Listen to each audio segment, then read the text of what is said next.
Good day everyone, my dear brothers and sisters in Christ. Today is Tuesday, November 28, 2023. Let us pray first to the Holy Spirit. In the name of the Father, and of the Son, and of the Holy Spirit. Amen. Come, Holy Spirit, grant us the gift of counsel. And our Gospel for today is according to St. Luke chapter 21, verses 5 to 11. Tungkol sa pagkawasak ng templo at mga kahirapan at pag-uusig na darating. Ang pagpapahayag ng mabuting balita ayon kay San Lucas. May ilang tao namang nag-uusap tungkol sa templo. Pinag-uusapan nila ang naglalakihan at magagandang batong ginamit dito at ang mga palamuting inihandog ng mga tao.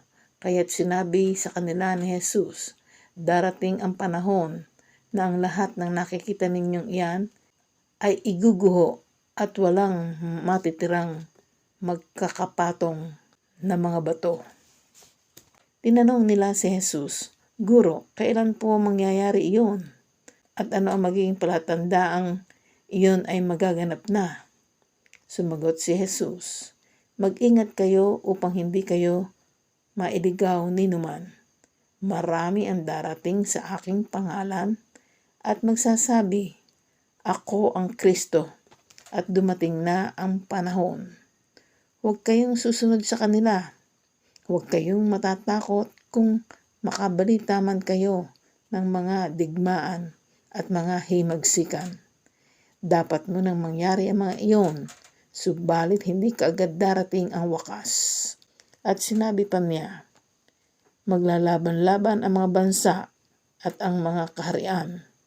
Magkakaroon ng malalakas na lindol, tagutom, at mga salot sa iba't ibang dako. May lilitaw na mga kakaibang bagay at mga kakilakilabot na kababalaghan buhat sa langit. Ang mabuting balita ng Panginoon. Pinupuri ka namin, Panginoon Jesucristo. Manalangin tayo. Sa ngalan ng Ama at ng Anak at ng Espiritu Santo. Amen. Panginoon, tulungan niyo po kami sa mga kahirapan at mga pag-uusig na darating. Ilayo at iligtas mo kami sa mga ito. Luwalhati sa Ama at sa Anak at sa Espiritu Santo, kapara ng unang-una ngayon, magpakilanman, magpasulanggan. Amen. Sa ngalan ng Ama at ng Anak at ng Espiritu Santo. Amen.